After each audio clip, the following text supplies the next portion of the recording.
Order দেওয়ার পর থেকেই 30 মিনিটের অপেক্ষা। তার ব্যতিক্রম হলে পিৎজার জন্য টাকা দিতে হবে না গ্রাহককে। অর্ডার পাওয়ার আধ ঘন্টার পিৎজা বাড়ির দরজায় পৌঁছে যাবে, এমনই একটি বিজ্ঞাপন দিয়ে ক্রেতাদের নজর কেড়েছিল বিখ্যাত এক পিৎজা প্রস্তুতকারী সংস্থা।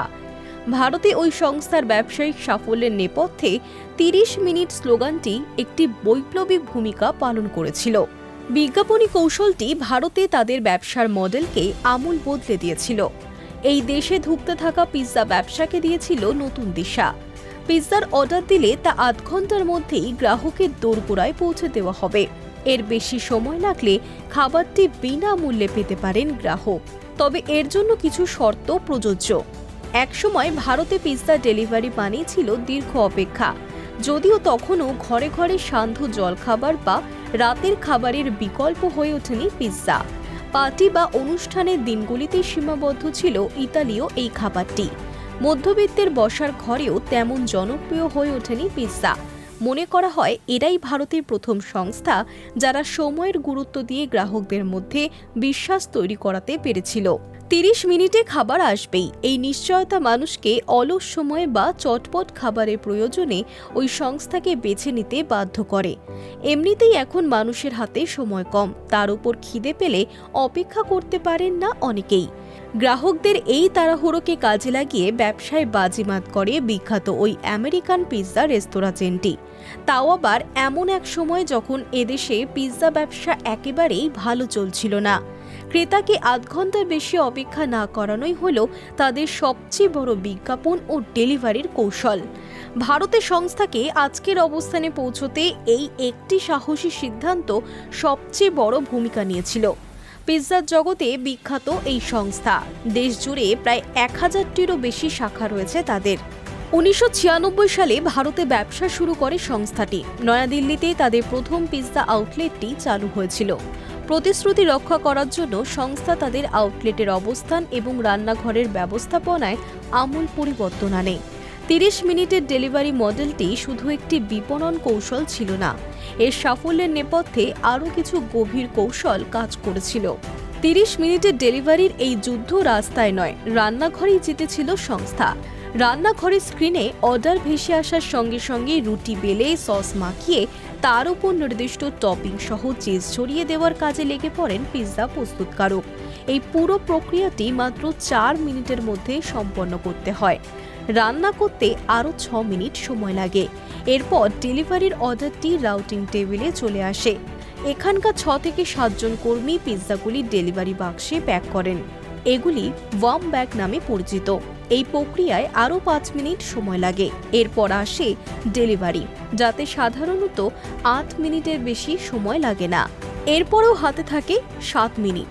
সংস্থার ভিতরে একটি অলিখিত নিয়ম চালু আছে, সেটি 4-6-5-8 নিয়ম। কিভাবে কাজ করে এই নিয়ম? 4 মিনিট অর্ডার করে ওভেনে দেওয়া, 6 মিনিট ওভেনে রান্না করা, 5 মিনিট কাটা, প্যাকিং, সংগ্রহ এবং সব শেষে 8 মিনিট ডেলিভারি, অর্থাৎ মোট 23 মিনিট লাগে অর্ডার করা থেকে খাবার পৌঁছে যেতে।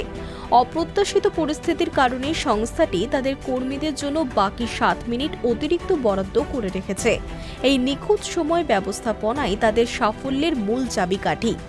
তাদের মেনু এমনভাবে নকশা করা হয় যাতে পিৎজা তৈরিতে খুব বেশি সময় না লাগে। ময়দার তাল আগে থেকেই প্রস্তুত থাকে। টপিংসগুলি এমনভাবে কাটা থাকে যা দ্রুত ছড়ানো যায়। সব পিৎজা একই তাপমাত্রায় তৈরি হয়, ফলে বারবার ওভেনের তাপমাত্রা বাড়াতে বা কমাতেও হয় না। সংস্থা এমনভাবে তাদের স্টোরগুলি খোলে যাতে প্রত্যেকটি স্টোর থেকে ডেলিভারি এলাকা স্বল্প দূরত্বের হয়। পিৎজা তৈরির সময় কমিয়ে কখনো 7 থেকে 8 মিনিটে নিয়ে আসা হয়, যাতে ডেলিভারির কর্মীর হাতে একটু বেশি সময় থাকে।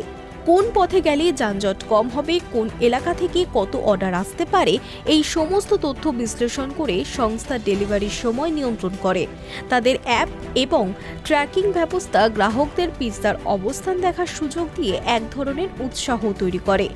অন্যান্য ফুড চেইন যখন ডাইনিং বা রেস্তোরাঁর ভিতরে সাজসজ্জার নজর দিচ্ছিল, ওই সংস্থা তখন ডেলিভারি এক্সপার্ট হিসেবে নিজেদের প্রতিষ্ঠিত করে ফেলেছে। প্রতিযোগীরা আসার আগেই তারা বাজারের একটি বিশাল অংশ দখল করে নেয়। যে কোনো জিনিস বিনামূল্যে পাওয়ার আকাঙ্ক্ষা মানুষের চিরকাল। যদি ডেলিভারি দেরিও হতো, গ্রাহক খুশি হতেন এই ভেবে যে তিনি বিনামূল্যে খাবার পাচ্ছেন।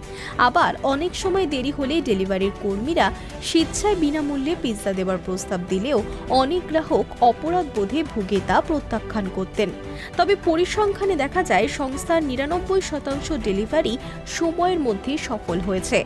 ২০২২ সালে ৮ ঘন্টা নয়, বরাত দেওয়ার মাত্র ২০ মিনিটের মধ্যেই খাবার পৌঁছে দেওয়ার পরিষেবা চালু করে সংস্থা। আরও ১০ মিনিট কমিয়ে ২০ মিনিটের মধ্যে খাবার পৌঁছে দেওয়ার সিদ্ধান্ত নেয় তারা। ক্রেতাদের চাহিদা দেখে ৩০ মিনিট থেকে সরবরাহের সময় কমিয়ে ২০ মিনিট করা হয়েছে বলে জানিয়েছে সংস্থাটি। তাদের দাবি, তারা সরবরাহ কর্মীদের কখনোই ঘন্টায় ৪০ কিলোমিটারের গতিসীমা অতিক্রম করার অনুমতি দেয় না। তাছাড়া দেরিতে ডেলিভারির জন্য কর্মীদের জরিমানাও করা হয় না। ভারী বৃষ্টি বা দুর্যোগের সময় এই ৩০ মিনিটের শর্ত শিথিল করে দেওয়া হয়। এমনকি কোনো গ্রাহক যদি একসঙ্গে একাধিক পিৎজা অর্ডার করেন, তবে ৩০ মিনিটে পৌঁছে দেওয়ার প্রতিশ্রুতিও দেয় না সংস্থা। Hi News network.